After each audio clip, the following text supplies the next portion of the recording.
Lyra was born under a dark sky on the planet Serath. Her people were tall, strong, and proud. But she was different. Her leg was twisted, her arm weak, and from the day she could walk, others turned away from her. In the crowded streets of the city, voices whispered cruel words, calling her cursed, useless, and broken. Every step she took reminded her that she did not belong. Children laughed when she limped by. Adults looked at her with cold eyes. Even her own family avoided her, ashamed to be seen with a child who was not perfect. In Serath's culture, weakness was hated, and strength was worshipped. So for Lyra, every day was a battle, but not against enemies, against loneliness. She lived in a small stone room at the edge of the city.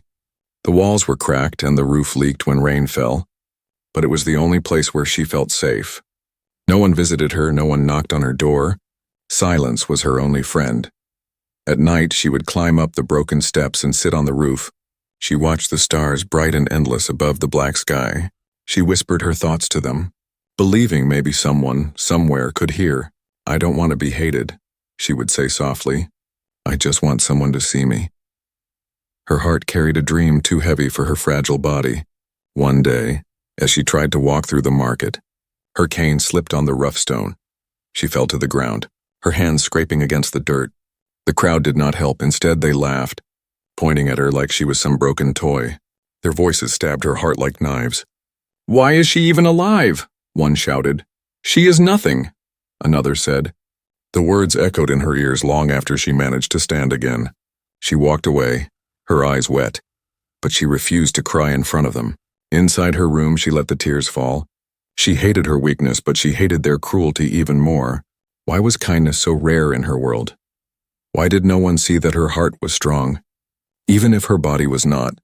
That night she stayed awake until dawn, staring at the stars and asking them for an answer. The people of Serath believed in survival above all. The weak were considered a burden, but Lyra wondered, wasn't survival about more than strength? Wasn't it about hope, about helping each other live? Her thoughts made her different, but she kept them hidden. If anyone heard her speak like this, they would mock her more, maybe even punish her. Still deep inside, she carried a small spark, a spark that whispered one day someone might see her for what she truly was. Not cursed, not broken, but alive. And that spark kept her moving even when her body begged her to stop. On the edge of the city was an old tower, long abandoned. Lyra often climbed there when she wanted to be alone. From the top, she could see the whole city. Glowing with strange blue lights, she could hear voices, laughter, and life that she was never part of. But she also saw the stars more clearly there. Sometimes she imagined that out there, beyond the cold city, lived people who would not shun her, people who might even smile at her. As she sat on the tower one evening, the wind sharp and cold, she saw a light streak across the sky. It was not a star, nor was it a comet. It was something else, something moving fast, something alive. Her heart beat faster as the light grew brighter.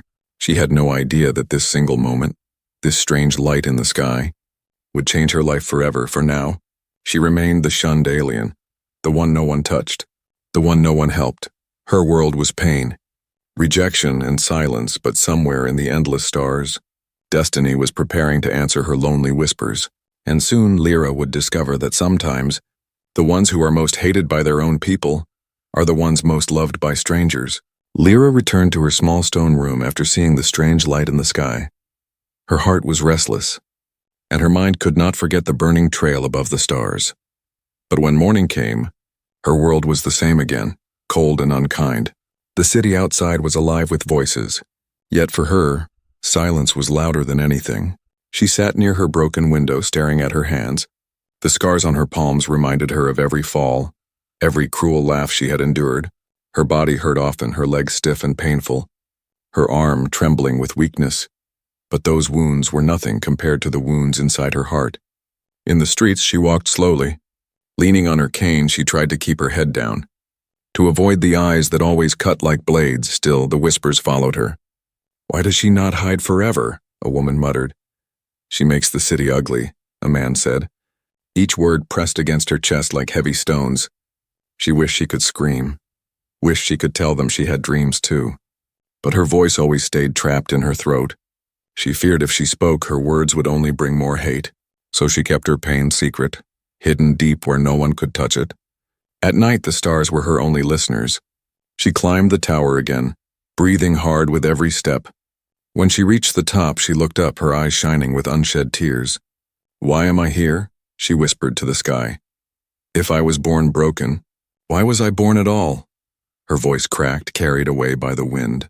No answer came, only silence, but she kept speaking. "I don't want to disappear. I want someone to see me, to know me, to care." She closed her eyes, imagining what kindness might feel like. A hand reaching out to help her up when she fell. A smile that was not cruel but warm, a voice that said, "You are not alone." The dream felt so real in her heart, yet so far from her life. When she returned to the market the next day, she passed a group of young ones. They threw stones at her feet, laughing when she stumbled. Her cane nearly slipped, but she kept walking, her jaw tight. She told herself not to cry, not here, not in front of them. But her chest burned with shame and anger. Why did her people fear weakness so much? Why did they crush anyone who was different? Her secret pain grew heavier with every insult, every cruel glance. She carried it like an invisible chain wrapped around her shoulders. She never showed it to anyone, never let them see how much it hurt. Her silence became her shield, but also her prison. She dreamed of running far away, but her broken body would never carry her beyond the city walls. Still, something inside her had changed since that night. The strange light in the sky haunted her thoughts. Was it a sign? Was it a ship? Was it hope? She did not know, but it made her wonder. What if there were people out there who did not laugh at weakness? What if there were those who could see beyond her broken body? The thought gave her strength, small but real. One evening, she found a small injured bird-like creature near the tower. Its wing was bent and it could not fly. Others would have crushed it, but she knelt beside it. Her gentle hands lifted the tiny being and she whispered, "Don't be afraid. I know what it feels like." She fed it crumbs from her pocket and made a small nest for it in her room. For the first time, she was not alone. The creature chirped softly, resting in her hands. She smiled through tears because in saving it, she felt a piece of herself was saved too. That night, as the little creature slept beside her, she whispered again to the stars, "Please, let me find someone who will not shun me." Her voice trembled, but her heart still held a fragile spark of hope. She did not know that her words were already on the edge of being answered. The strange light she had seen in the sky was not gone. It was coming closer, moving toward her world, toward her lonely life, and soon her secret pain would no longer be hers to carry alone. The people of Sarath woke one morning to find the sky broken by fire. A long trail of smoke cut across the horizon, and a strange ship descended toward the barren fields outside the city.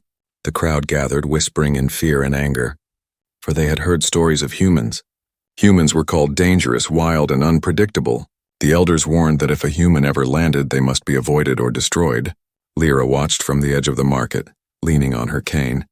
Her people stood together, united in fear, yet none of them noticed her as usual. Her heart beat faster, because she remembered the night she had seen the light streak across the stars. Now it was here, real, alive, and terrifying. Something inside her whispered that her life was about to change. The ship landed with a great roar, the ground trembling beneath their feet. Dust rose in clouds, covering the crowd in shadows. The people shouted curses, calling the visitors demons.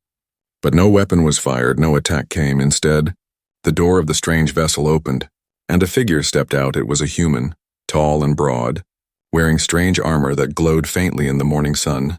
His face was uncovered, and unlike the harsh features of Sarath, his eyes seemed alive with warmth. He looked around slowly, not in anger, but in curiosity. The crowd pulled back, hissing with fear, yet no one dared to strike, for even in their hate, they knew humans were not easy prey. Lyra could not move, her eyes locked on the stranger. She had seen nothing like him, no one like him. He did not carry the coldness her people wore, nor the cruel pride. He looked human, but also something more. For the first time, she felt seen. Even from across the distance, the elders shouted, warning the people to stay away. They claimed the human was dangerous, that he would bring ruin to their city. The crowd listened, their fear turning to rage. Yet the human did not draw a weapon. He simply walked forward step by step, and in that moment, his eyes fell on Lyra. She froze, her cane shaking in her weak hand. No one ever looked at her without disgust, but his gaze was different. It was steady, calm, almost gentle. She felt her heart jump, as if her secret prayers had reached someone at last. The human tilted his head slightly as though curious about her. Not repulsed, the crowd noticed too, and their anger grew sharper. "What is he staring at?" someone shouted. "He is looking at the cursed one," another spat. The insults came quickly, the same as always. But this time they cut deeper, because for the first time, someone had looked at her with interest, and she did not want that moment stolen. The human took a step toward her.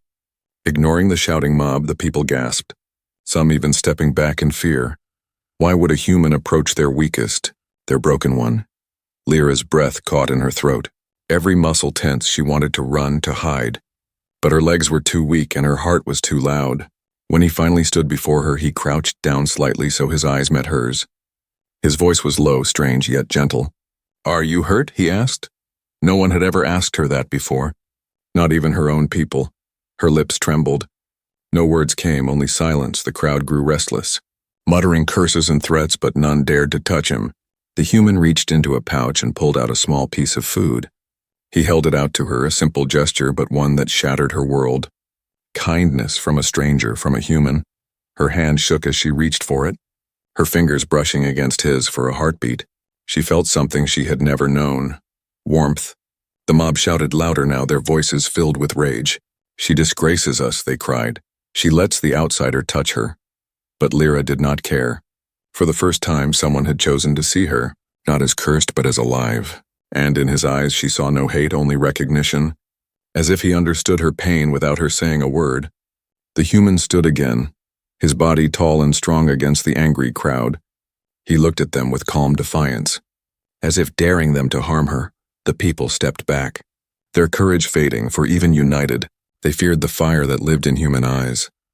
Lyra watched in awe, her heart racing with confusion and wonder. She had spent her whole life unseen, unwanted, and yet in a single moment, this stranger had done more than her people had in years. He had looked at her, spoken to her, fed her. It was simple, yet it was everything she had ever dreamed of. Something inside her whispered that destiny had arrived in human form. As the sun sank lower, the human returned to his ship, but not before glancing back at her. It was a look that promised something she could not name, hope maybe, or fate. She clutched the piece of food in her hand, her eyes wet with tears she refused to let fall. For the first time in her life, Lyra felt a strange truth rise within her heart. She was not invisible anymore. Someone had seen her, and that someone was human. Lyra did not sleep that night. Her mind kept replaying the moment again and again. The human's voice, his steady gaze, and the simple piece of food he had placed in her hand. It was such a small thing, but to her it felt like fire in the cold darkness she had lived in all her life. The next day, the city was alive with rumors. People spoke of the human ship, of the danger it brought, and of the cursed girl who had allowed herself to be touched by the outsider. Everywhere she walked, the whispers followed her louder than ever before. "She is worse than cursed now," one woman hissed. "She has betrayed us all," another man spat on the ground as she passed. Their words burned her ears, but she did not let herself cry, because in her heart a strange warmth still lived. The warmth of kindness by evening. She climbed the old tower once more, her body ached, but her spirit would not rest until she looked toward the stars again.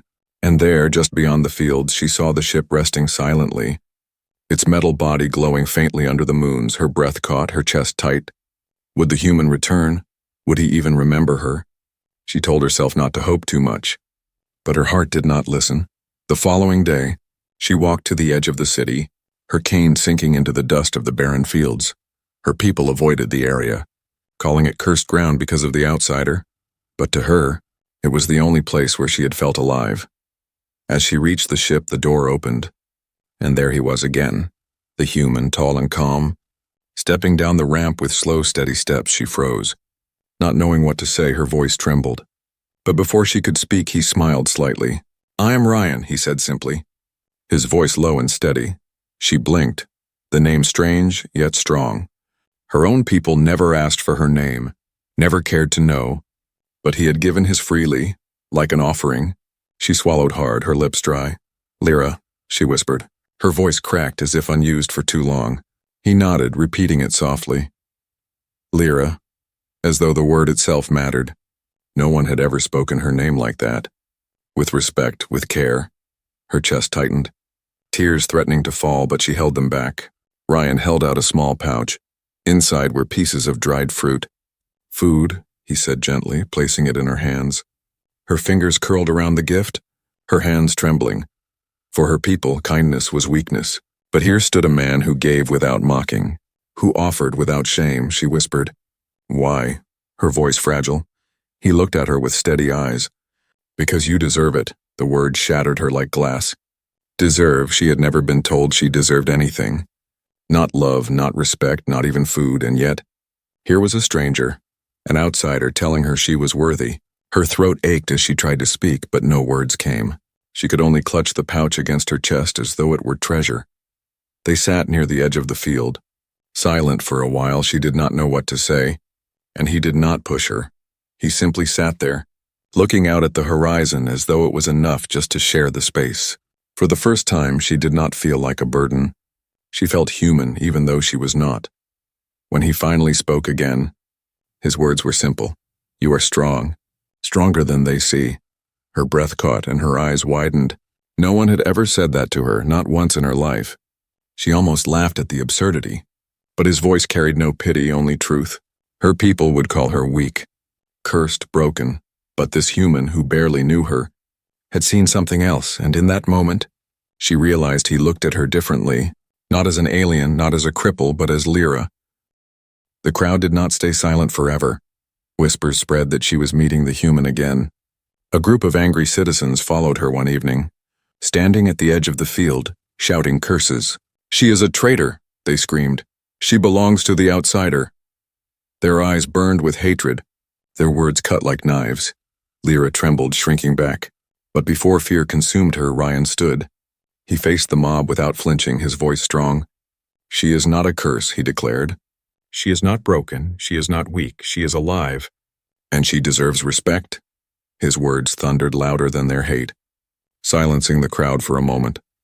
No one had ever defended her before, not once. Her heart pounded, her throat tight, her eyes filling with tears she could not hold back this time. The mob spat on the ground and left, grumbling threats, but Ryan turned to her calmly, as though he had done nothing extraordinary. To Lyra, it was everything, her whole life. She had begged the stars for someone to see her, to speak for her, and now, standing beside a human, she realized her prayers had been answered.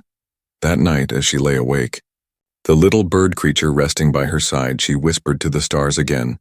"Thank you," she said softly, tears slipping down her cheeks. For the first time, she did not feel invisible. For the first time, she felt hope. And that hope had a name, Ryan. Days turned into weeks, and still the human returned to the edge of the fields. Each time, Lyra feared it would be the last. Yet each time Ryan came back, he brought food, small gifts, and sometimes tools she had never seen before. But more important than the things, he brought his voice, his attention, his presence. For a girl who had spent her whole life unseen, this was more valuable than gold at first. She sat in silence when he spoke. Her voice was weak, her words clumsy, as if unused for too many years, but Ryan never rushed her, never mocked her. He waited, listened, and encouraged her with small smiles and patient nods. And slowly her silence began to crack. She told him about her city, about how her people hated weakness. She spoke of the tower where she watched the stars, of the bird creature she had saved. She even whispered about the pain in her heart, the endless loneliness. Each word was like a stone lifted from her chest. Ryan listened without judgment, his eyes steady, his voice soft. "You are stronger than they will ever understand," he said one evening. And she almost believed him. Lyra began to laugh again, though her laugh was quiet, rusty, like an old door opening for the first time. It startled her when it came out, but Ryan only smiled wider, as though her laughter was a treasure. The sound of it seemed to warm the empty fields, chasing away the shadows of her past. She never thought she would laugh again, but with him she could. Not everyone was blind to their meetings. Her people watched from the city walls, their whispers growing louder each day. "She has chosen the outsider," they hissed. "She is betraying us," they spat. And though Ryan was strong and fearless, Lyra knew the hatred of her people was dangerous. Their anger was like fire waiting to spread. One night, as the moons rose high, Ryan walked with her along the dusty path near the tower. The wind was cold, but his presence made her feel safe. She asked him a question that had burned in her heart for weeks. "Why do you come here?" He looked at her for a long moment before answering. "Because you remind me of something I lost," he said quietly. Her brow furrowed, but he did not explain more. And she did not press him. His words were heavy, filled with secrets she did not yet understand. Despite the danger, she longed for every meeting. Her body was weak, her steps painful, but her heart raced with strength each time she saw him. The cane in her hand felt lighter, the scars on her skin felt smaller. Because when he looked at her, he did not see those things. He saw her, all of her, and nothing else mattered. The little bird creature, healed now, often perched on her shoulder when she went to see him. Ryan laughed when he saw it. A sound so warm that even Lyra felt herself smiling. He gently touched the creature's wing and said, "You saved it, didn't you?" She nodded shyly, and he added, "Of course you did." In his words, she heard pride, something she had never once heard from her own people. It was like water to a dying plant, feeding the roots of her soul. But shadows always followed light one evening. As Ryan gave her a small book filled with human writing, a group of Serath hunters appeared at the edge of the field. They shouted, their weapons raised, their eyes burning with fury. Lyra froze, fear gripping her chest. She knew what they thought. She was betraying them, bringing shame to their city. "Stay away from her," Ryan warned. His voice strong, his stance unyielding. The hunters spat curses, but they did not attack. Not yet, they backed away, promising, "This will not be forgotten." That night, Lyra trembled in her room, her hands clutching the book Ryan had given her. She knew danger was coming, that her people's anger would not stay silent forever. And yet, even with fear clawing at her heart, she could not give him up. Because for the first time in her life, she felt alive, felt worthy, felt seen. Ryan visited again the next day, and though she wanted to warn him, he only smiled and said, "Let them come." His confidence was like fire, burning away her fear for a moment, but deep inside, she knew this was only the beginning. Her bond with him was growing stronger, and so was the hatred of her people. Still, she chose him every time. She chose to sit with him in the fading light of the fields. She chose to share her thoughts, her laughter, her tears. She chose to believe his words, that she was not weak, not cursed, but strong. And each choice tied her heart to his more tightly. The stars above seemed to watch them, silent witnesses to the fragile bond between the broken alien and the wandering human. And though the night was full of whispers of danger, her heart whispered louder for the first time in her life. Lyra was not alone, and she knew deep within that she would rather face the wrath of her people than lose the only kindness she had ever known. The whispers in the city grew into shouts. Every day more people spoke of the cursed girl and the outsider. They said Lyra had betrayed her blood. They said she had chosen shame over honor, and the more Ryan visited her, the more the hatred of her people turned into rage. Lyra could feel it in the air whenever she walked through the streets. The stares were sharper, the insults louder. Her cane tapped against the stones as she hurried past, trying to ignore the voices. But deep inside she knew the storm was building, and soon it would fall on her head. Ryan noticed the fear in her eyes. One evening, as they sat by the tower, he asked, "What are they planning?" She shook her head, her hands trembling. "They hate me, but now, they hate you too." He studied her for a moment, then said, "Let them hate me, I can take it, but they cannot hurt you." Her throat tightened at his words, because she knew he meant them, but she also knew the cruelty of her people. They would try, no matter the cost. The first attack came at night.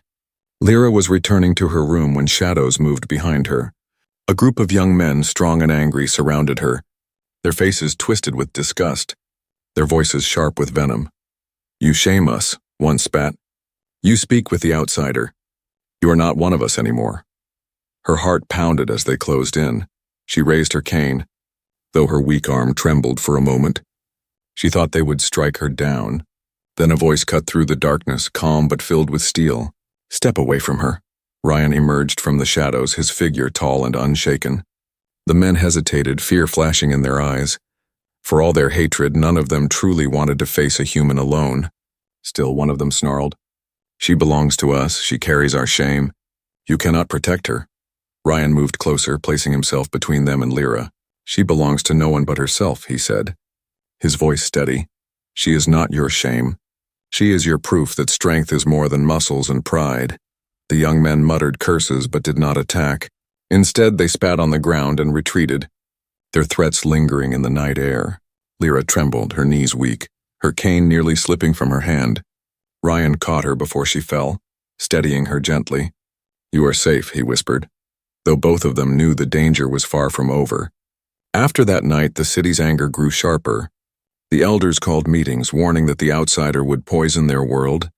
They demanded Lyra be cast out completely, but she was already cast out. Already living in shadows now, however. They wanted to make her suffering public. They wanted to make her a lesson, a warning to anyone who dared to show weakness. Lyra's nights became restless. She would wake in fear, clutching the little bird creature that chirped softly beside her. Her dreams were filled with fire and shouting.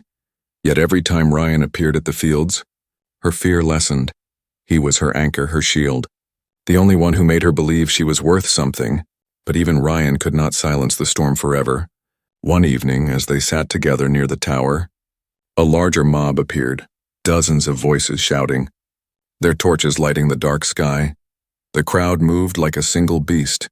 Angry and unstoppable, Lyra's heart raced, her hands clutching Ryan's sleeve in terror. "They will kill me," she whispered, her voice shaking. Ryan stood, pulling her behind him, his eyes cold fire. "They will not touch you," he said firmly. The mob stopped a few steps away, their leader raising a spear. "This is the end," the man shouted. "She has brought shame to Serath, and you, human, have no place here." The voices roared in agreement, echoing across the empty fields. But Ryan did not flinch. He stepped forward, his body a wall between Lyra and the mob. "You call her shame," he said, his voice carrying over the noise. "But I call her courage, I call her heart. I call her strong." The words struck like a spark in dry wood. The mob grew angrier, their weapons raised. Lyra gasped, pulling at his sleeve. "Please don't fight them. They will destroy you." But Ryan did not move back, his eyes never leaving the crowd. "If they strike, they will learn what humans are made of," he murmured. His calmness shook her more than the mob's fury, because in his voice was not pride but a promise, a vow to stand with her no matter what. The standoff held for long minutes, the mob too afraid to attack, yet too angry to leave. Finally, the leader spat on the ground and growled, "This is not finished." The torches turned away, the crowd vanishing into the night. Their rage carried with them. Lyra collapsed to her knees, shaking so hard she could barely breathe. Ryan knelt beside her, his hand on her shoulder, his voice soft again. "I told you they will not hurt you." Her tears fell freely this time, soaking the dust beneath her. She had lived her life in fear, but now she feared something new. What would happen if Ryan was forced to leave? The bond between them had become her strength, her light in endless darkness, and though danger was rising, she knew she would not give him up. No matter what storm her people brought, she would face it by his side. The days after the mob's attack were heavy with silence. The city still whispered Lyra's name with hatred, and the elders met again and again. Plans were being made, though she did not know the details, but she could feel it in the air, a storm waiting to break. Even the bird creature she cared for chirped nervously, as if it too could sense the danger. Ryan visited her often, though he moved more carefully now. His eyes were always scanning the streets, his hand never far from the weapon at his side. Yet when he turned to her, his face softened, his voice gentle. "You are not alone," he reminded her again and again, and each time, she held on to those words like a lifeline. But deep inside, Lyra knew the truth. He could not stay forever. His ship was meant to move between the stars, not sit in the dirt of Serath, and if he stayed too long, her people would not stop with threats. They would act. They might kill him, or worse, they might kill her to sever the bond between them. The thought made her chest ache so sharply she could barely breathe. One evening, as the sky burned red with sunset, Ryan stood with her at the tower. He looked at the city in the distance, its lights glowing cold and harsh. "I cannot watch them hurt you," he said firmly. Her heart trembled, because she heard what he was about to say before he said it. "Come with me," he whispered, his voice steady but heavy with hope. "Leave this place, leave their hate, and come with me to the stars." The word struck her harder than any insult she had ever endured. Leave, the thought echoed in her mind like thunder. She had dreamed of escaping, of flying beyond the city walls, but now it was real. Now she had a choice, one that could change everything.